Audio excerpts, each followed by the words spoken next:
The Dallas Wings select their opening day roster. Yeah! And then we also previewed their first game tomorrow night against the Minnesota Lynx right here on the Dallas Wings Update. Let's get right into it.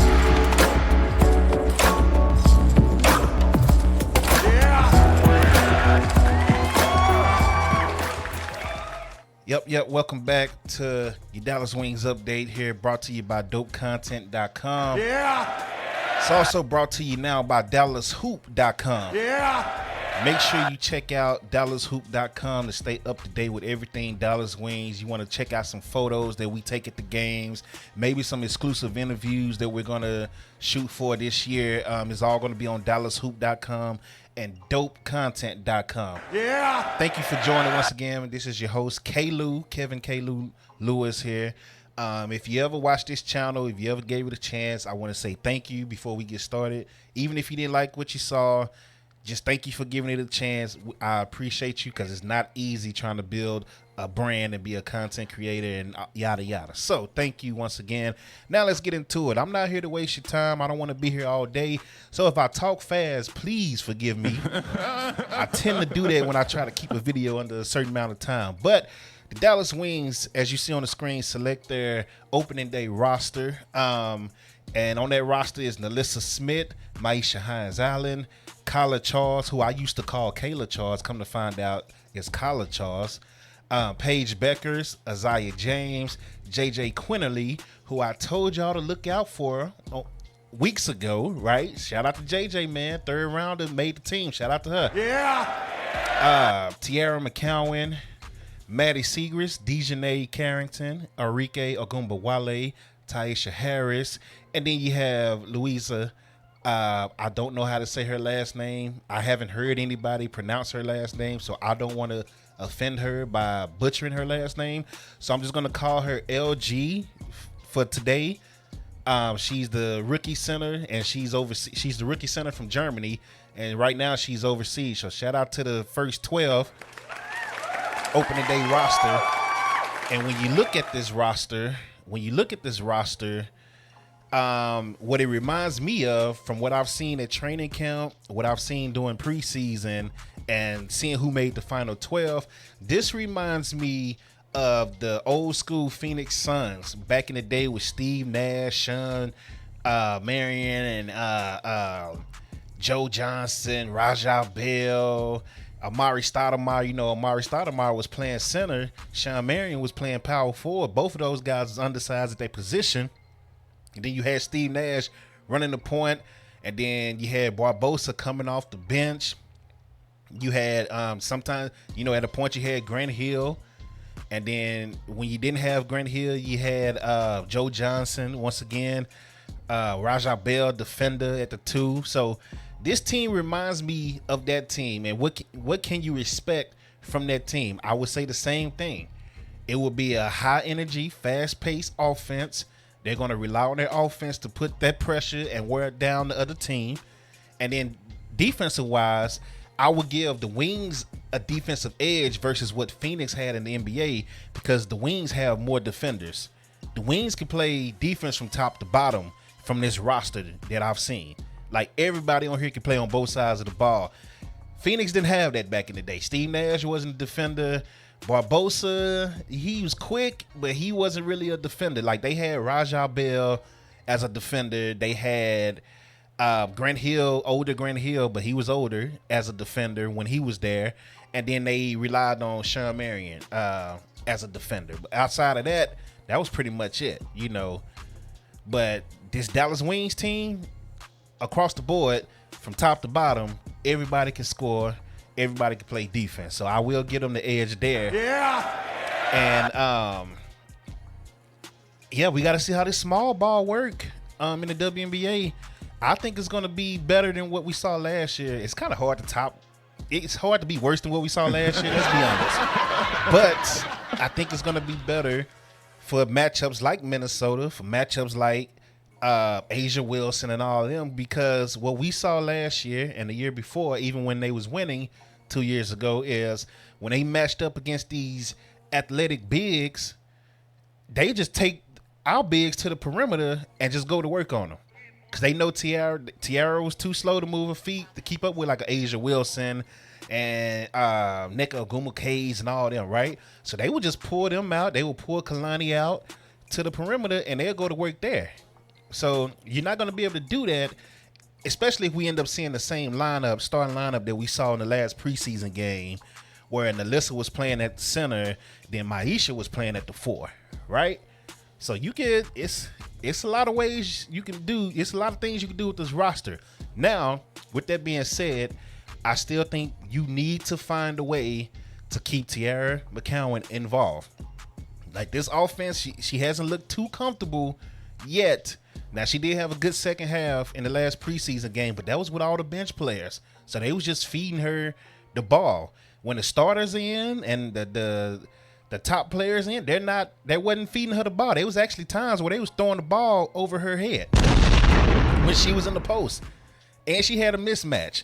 And they was just throwing the ball over her head across the court. And I was like, yo, okay, I get that you're trying to fast pace it, but you got a big right here. And she's waving, and she had somebody smaller than her on her back. You should have tossed it in to her and let her go to work.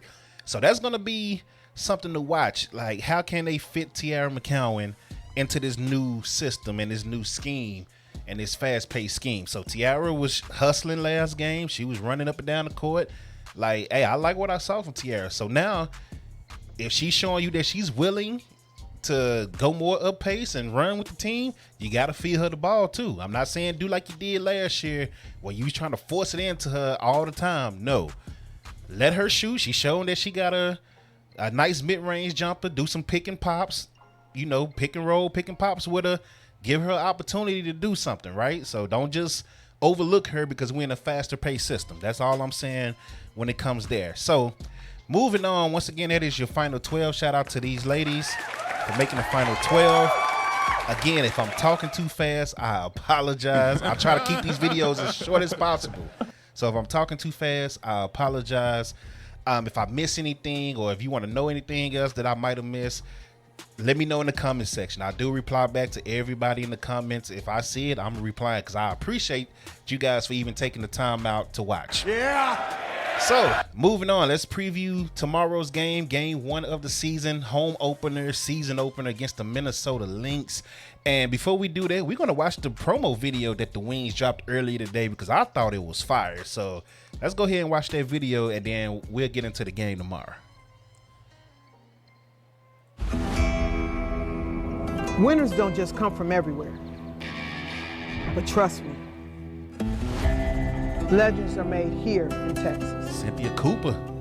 They create their own moments, and not everyone can handle the heat. It's got to be in you, not on you.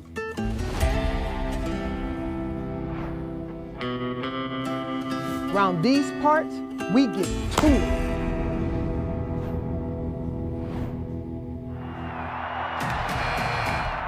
From the young and turned to the proven and stamped. From the bucket getters to the dogs. And I mean real dogs.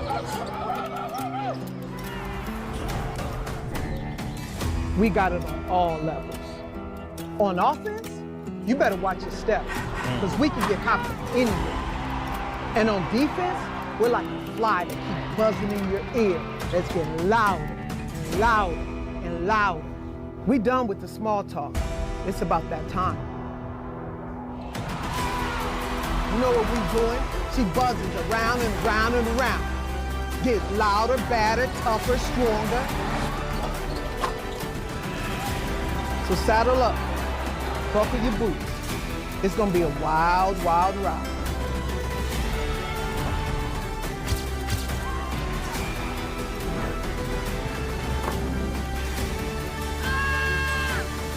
Because down here, we do more and say less. Yes, sir. Yes, sir. That was fire. I like that. I like that. And you used the legend Cynthia Cooper to do it. Yeah, yo, that was fire. That was fire. If that don't get you fired up for tomorrow's game and for the season, I don't know what will. That was fire. Shout out to Cynthia Cooper once again, man. Shout out to the Dallas Mavericks. I'm sorry, Dallas Mavericks. Shout out to the Dallas Wings, man, for that video. That was fire. That's one of the best things I've seen them do, social media wise. That was fire. Let's get into the Minnesota Lynx, man. That's who we're playing tomorrow. This team was just in the finals last year. They did lose to New York, and majority of the team is back. Nothing has really changed too much roster wise. So when you look at this team, I know when you're Dallas fans, you're thinking that, oh, it's the home opener and we're at home, that we should have the edge. The crazy thing about Minnesota, if you look at last year's numbers, they averaged more points on the road. They went 14-6 on the road last year. They averaged 84 points on the road versus 80 at home. Let's see, field goal percentage, they shot 46.5% on the road versus 43% at home. They made the same amount of 3-pointers a game, nine 3-pointers a game, but they did it on less attempts on the road. So field goal percentage, they shot 38.4% on the road. So rebounding goes down. Actually, I take that back. Rebounding is 34 rebounds a game on both home and road games. Assist is 24 assists on the road, 22 at home for this team. So 14 turnovers. I mean, this team is tough, so don't sleep and think just because you're at home, sold out crowd, shout out to the sold out crowd, that it's going to be a cakewalk. Minnesota is coming with something to prove. Queen Fee, the Feisty Collier, she's coming with something to prove. She is the early MVP favorite right now. And Minnesota is also the favorites to win the championship right now. They are the early favorites to win the championship right now. So this is a tough environment, a tough team to start your season on. And we will find out a lot about the Dallas Wings on game 1 tomorrow. So when you look at it, man, breaking down their top 3 players, the Feisty Collier, once again, last year she averaged 20 points, 10 rebounds, 2 steals, shot 49% from the field. Kaila McBride, 15 points, 3 assists a game, shot 42% from the field. Courtney Williams, averaged 11 points, 5.5 assists, shooting 44% from the field. So are you getting where I'm going with this? This team, even though, everybody's going to look at Queen Fee, everybody's going to look at, Kaila McBride and Courtney Williams, overall, what makes this team tough here is everybody gets involved on both sides of the floor. Offensive-wise, defensive-wise, they just play great team basketball, and it's led by their 3-headed monster and Courtney Williams, Feisty Collier, and Kaila McBride, right? So yeah, Dallas is they're gonna have to figure it out real quick because they open the season off with a tough team. But overall, man, I think I'm gonna contradict myself right here because I just said that don't expect no easy game just because you're at home. But with the home opener, the crowd, man, this Dallas crowd is going to be on fire tomorrow. I feel like the energy alone is going to help push the Dallas Wings past Minnesota, just barely. I think it's going to be a tough game. I think it's going to be a close game. If they play this video that we just watched, this promo video, Dallas might win by 10. No, I'm just playing. But once again, I'm trying to keep this short, so I'm trying to keep it under 15 minutes. We at 14 now. Yeah. So final thoughts is I like the roster. I like what they did. One thing I do not like, I should say, is I don't like that LG, the center from Germany, I don't like that she's taking a roster spot and she's not going to be here. That's the only thing I don't like. Why are you taking a roster spot from somebody? And this team needs bigs. I mean, they have a good rotation that they can play. You got NaLyssa, you got Myisha, Teaira, and then you can also mix in, Maddy at the 4 position, right? But if they get in foul trouble, we're kind of going to be screwed. We got a lot of guards and wings. We got a lot of guards. I ain't worried about guards. it's the bigs that kind of make me nervous. You know, I'm a little nervous about it, but we'll see what happens, man. This team is deep, and I think every player that you see on this screen, outside of LG, of course, because she's not here, I feel like they're all going to get some playing time tomorrow. They're all going to get playing time tomorrow at some point of the game. I take that back. Tyasha Harris is actually dealing with a knee injury, so she's probable. So you might not see Tyasha Harris tomorrow, but we'll see. It's going to be interesting to see who coach starts for this game because he's been playing around with the lineups. That's going to be interesting. But again, I don't like the fact that we have a player that's on the roster just taking up a spot and she's not here. Like, I wish there was a way that, you know, maybe you could bring back a Madison Scott or somebody else, another big that was on your training camp team, you know, your training camp roster, and just have them fill in the void until LG gets back. I don't know if they can use a hardship on that since she's overseas doing, you know, another obligation. I don't know if hardships work for that, but I've never been a fan of a player being overseas, not being able to contribute, or being at practice, training camp. I haven't seen her at all. And she's taking up a roster spot when you have people that's been there from day one, busting their behinds, and they get waived. So that's my only issue with this roster. Other than that, we all good, man. Yeah. Thank you for watching. Appreciate y'all, man. DallasHoop.com, DopeContent.com. This is your host, K-Lou, on the Dallas Wings Update. Thank you for watching once again. I will have some more stuff, in-arena stuff posted for you on DallasHoop.com, on DopeContent.com, and maybe YouTube. We'll see. We'll see if I can get, you know, some stuff on YouTube. But I'm looking forward to the season, man. I'm looking forward to seeing you out there. If you see me at a game, just stop me and say what's up. I will speak to you. I'm very nice like that, you know, with people that support the channel. So thank y'all once again, man. Till next time, y'all be safe, and I'm out.